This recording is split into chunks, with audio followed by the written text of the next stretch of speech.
tahun hampir 7 tahun sih sebenarnya. Song favorit tuh 2018 Februari. Ini 2024 aja akhir gitu. Jadi alhamdulillah, maksudnya kalau buat kami ya pencapaian yang cukup luar biasa mengingat banyaknya cerita dalam kehidupan kita bersama maupun kehidupan kami pribadi gitu. Jadi kami masih bisa mengeluarkan karya baru itu dan effort yang alhamdulillah buat siapa. Jadi ya sangat bersyukur itu bisa didengar sama teman-teman saya. Itu pengharapannya seperti apa? Berapa lama dan ceritakan tentang apa? Kalau pengharapan kan kalau dari bakal lagunya itu kan dari Mas Ero. Jadi Mas Ero Ini memang kalau lagu ini tuh bener-bener di tengah pandemi yang nggak jelas tuh besok mau ngapain. Nah, itu tahun berapa ya? Ini 2020 lah. Iya. Ya, dan jadi karena saya pribadi tidak tahu, tidak bisa membaca ke depan bagaimana, yang saya bisa baca adalah hari yang lalu. Hari yang lalu itu ya patut disyukuri. Ternyata apa yang sudah saya jalani bersama anak-anak itu adalah memori yang baik. Ya, itu triggernya. Jadi saya udah dapat triggernya memori yang baik. Kemudian ya biasalah kayak sebelumnya saya meluangkan waktu buat cari nadanya, buat cari liriknya. Cuman memang pas kondisi itu dibuat, memang liriknya kan tidak seperti sekarang, tidak relevan kalau lirik yang waktu itu saya buat dan kemudian dibuatkan hari ini tidak ada. Makanya sewaktu kita sedang lagi, saya melihat Aisyah ikut backing, terus bahwa semuanya sudah berubah, terus saya jadi ingat punya materi lagu yang memang dibikin buat duet. Ya udah, terus saya cari-cari lagi filenya, ketemu, liriknya disesuaikan sedikit, kemudian dibantu kurasi sama anak-anak, di-tweak biar sesuai dengan selera kita bersama, dan jadilah lagu yang seperti kalian tahu.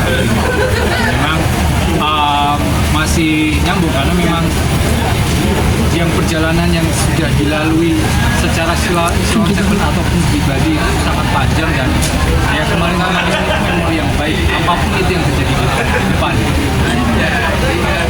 Tapi kalau untuk harapan aku sendiri dari sekarang itu sampai nge-jam atau memang punya materi masing-masing? mostly materi masing-masing. Ya, mostly sebagian besar. Tapi ya ada yang ngejam ya, kayak ini kan juga ada ngejam secara lirik, ngejam secara tapi memang otomatis yang punya lagu pasti, yang punya bakal lagu pertama itu pasti musik director awalnya mereka. Aisyah ikut serta di lagu hari ini. Iya, kaman. Ya, seperti di Belang Eros tadi kan. Jadi memang ide itu datang dari Seros. Kalau Aisyah nggak ikut manggung Silon Seven, ya mungkin lagu ini nggak akan keluar. Iya, karena Aisyah itu lagu ini keluar.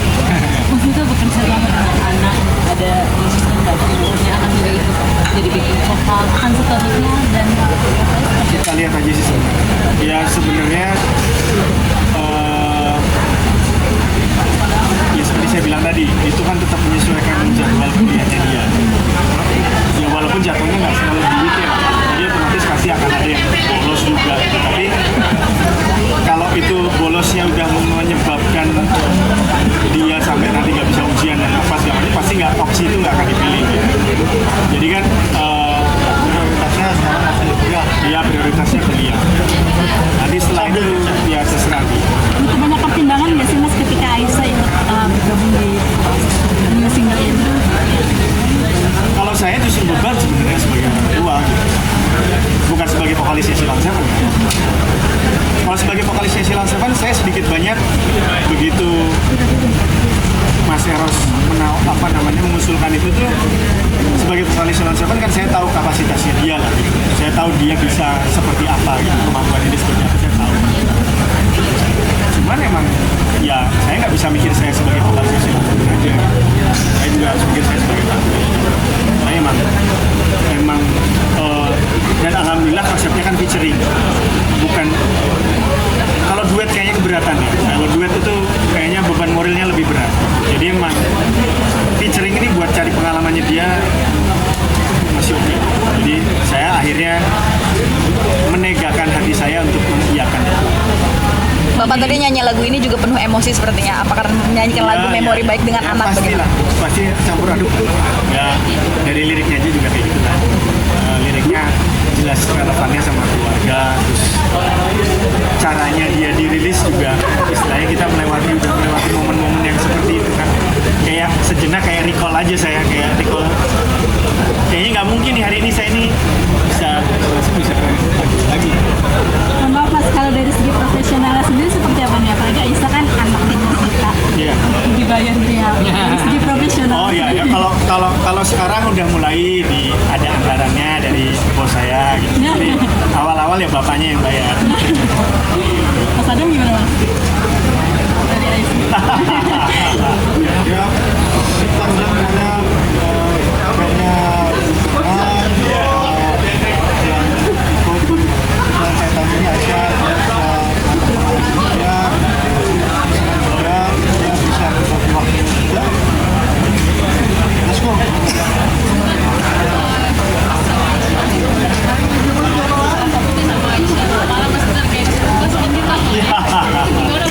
ya nggak apa-apa ya sebenarnya ya kalau nggak boleh nggak usah manggung kan katanya itu udah konsekuensinya ya saya pun bilang ke dia ya kamu berani menerima tantangan ini, kamu berani mau coba explore, kamu dikasih kesempatan ya berarti kan pasti akan ada konsekuensi lain kan yang mengikuti itu ya kamu harus siap ya. Yang paling gampang ya nanti kalau orang udah mulai nanti notice kamu lah apa segala macam kan pasti sedikit banyak kesehariannya dia kan nanti akan ada yang berubah kalau orang udah mulai tahu dia gitu. Nggak usah dia nyanyi, orang tahu dia anaknya duta aja istilahnya itu kan udah tantangannya nggak gampang kan. Jadi nggak mudah lah jadi anaknya Eros, jadi anaknya Adam, jadi anaknya Duta itu nggak gampang. Jadi ada label itu pun sekalipun dia mau berdiri sendiri pun kan somehow namanya pandangan orang kan nggak bisa dikotak-kotakin kan, terserah orang mau ngomong apa, mau dia punya kemampuan apa, mau dia punya kemampuan apa, sampai kapanpun kan orang kan dia anaknya Duta, dia anaknya Adam, dia anaknya yang akan dibawa oleh dia terus. Jadi ya dia emang harus kuat itu. Jadi ya kalau saya begitu dia menerima tantangan itu ya saya cuma bisa bahasanya nyangoni aja kali dia. Oke. Waktunya sudah habis ya teman-teman ya. Ya tadinya takut tapi pengen gitu. Terus dia kan senang nyanyi kan. Karena dia senang nyanyi. Gimana sih anak seumur segitu gitu yang dia nggak pernah nyangka dapat kesempatan itu. Tapi dapat kesempatan sebenarnya dia takut, dia nggak mau. Tapi pengen juga gitu rasanya gimana sih? Gitu. Maksudnya ini nyanyi nih rekaman nih. Gitu. Walaupun waktu kecil dia udah pernah ngisi album National Seven. Dulu bapaknya mulainya juga umur ya segituan. Ya maksudnya mulai yang lompat-lompat. Dengan terkait dengan salam keponakan